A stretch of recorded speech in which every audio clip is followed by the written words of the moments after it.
नमस्कार, मैं बिट्टू मिश्रा, मिथिला जागरूकता अभियान फाउंडेशन संचालिका। जिनके हाथों से किताब छीन कर फेंक दी गई, उनने कईयों के हाथ में किताब पकड़ाई। जी हाँ, मैं बात करने जा रही हूँ आज एक ऐसी महिला की जो भारत की पहली महिला शिक्षिका बनी। और सिर्फ शिक्षिका ही नहीं बनी, बल्कि उन्होंने कई ऐसे कार्य किए जो आज हम सब के लिए एक प्रेरणा स्रोत बनकर वो हमारे बीच है। क्या आप सब 19वीं सदी में स्त्रियों के अधिकारों, अशिक्षा, छुआछूत, सती प्रथा, बाल या विधवा विवाह जैसी कुरीतियों पर आवाज उठाने वाली देश की पहली महिला शिक्षिका को जानते हैं? मैं बता दूं, ये थी महाराष्ट्र में जन्मी सावित्रीबाई फुले, जिन्होंने अपने पति समाज सुधारक ज्योतिबा फुले से पढ़कर सामाजिक चेतना फैलाई। उन्होंने अंधविश्वास और रूढ़ियों की बेड़ियां तोड़ने के लिए लंबा संघर्ष किया। सावित्रीबाई फुले जनवरी 1831 में महाराष्ट्र के सतारा जिले में स्थित नाईगांव नामक छोटे से गांव में पैदा हुई थी। महज 9 साल की छोटी उम्र में पूना के रहने वाले ज्योतिबा फुले के साथ उनकी शादी हो गई। विवाह के समय सावित्रीबाई फुले पूरी तरह से अनपढ़ थी, तो वहीं उनके पति तीसरी कक्षा तक पढ़े थे।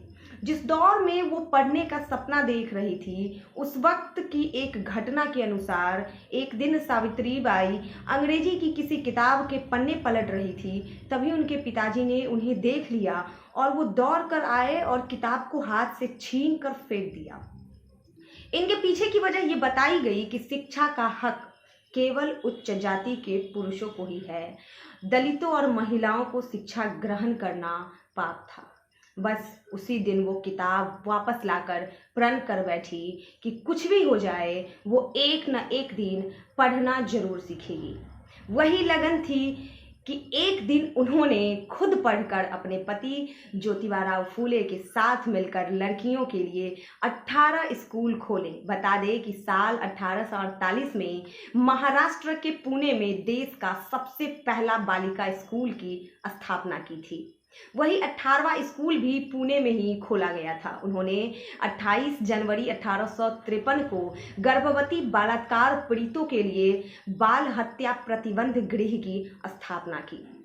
बताते हैं कि ये वो दौर था कि सावित्री फुले जब स्कूल जाती थी तो उनके ऊपर पत्थर मारते थे, उन पर गंदगी फेंक देते थे। सावित्री ने उस दौर में लड़कियों के लिए स्कूल खोला, जब लड़कियों को पढ़ना लिखना सही नहीं माना जाता था। सावित्रीबाई ने 19वीं सदी में छुआछूत, सती प्रथा, बाल विवाह और विधवा विवाह जैसी कुरीतियों के विरुद्ध अपने पति के साथ मिलकर काम किया।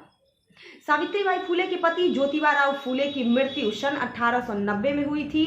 तब सावित्रीबाई ने उनके अधूरे कामों को पूरा करने के लिए संकल्प लिया था। उसके बाद सावित्रीबाई की मृत्यु 10 मार्च 1897 को फ्लैग के मरीज की देखभाल करने के दौरान हुई। उनका पूरा जीवन समाज के वंचित तबके, खास करके महिलाओं और दलितों के अधिकार के लिए संघर्ष में बीता। उनकी बहुत सारी प्रसिद्ध कविताएं हैं, जिनसे मैं कुछ पंक्ति में आपको सुनाना चाहूंगी। वो लिखती हैं कि जाओ जाकर पढ़ो लिखो, बनो आत्मनिर्भर मेहनती, काम करो, ज्ञान और धन इकट्ठा करो। ज्ञान के बिना सब खो जाता है, ज्ञान के बिना हम जानवर बन जाते हैं। इसीलिए खाली न बैठो, जाओ जाकर शिक्षा लो। सावित्रीबाई फुले और ज्योतिबा ने 24 सितंबर 1873 को सत्यशोधक समाज की स्थापना की। उन्होंने विधवा विवाह की परंपरा भी शुरू की। 28 नवंबर 1890 को बीमारी के चलते ज्योतिबा की मृत्यु हो गई थी। ज्योतिबा के निधन के बाद सत्यशोधक समाज की जिम्मेदारी सावित्रीबाई फुले के ऊपर आ गई थी। उन्होंने जिम्मेदारी से इनका संचालन किया। सावित्रीबाई एक निपुण कवियत्री भी थी।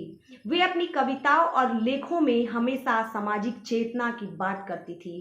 सावित्रीबाई फुले इस देश की पहली महिला शिक्षिका होने के साथ साथ अपना पूरा जीवन समाज के वंचितों तबके, खास करके स्त्री और दलितों के अधिकार के संघर्ष में झोंक देने वाली थी। और इसीलिए आज हम सब उनको याद करते हैं और आज उनकी पुण्यतिथि पर ये खास वीडियो उनके लिए समर्पित, और हम सब जाने कि किस तरह से एक महिला अपने अधिकारों के लिए इतने संघर्ष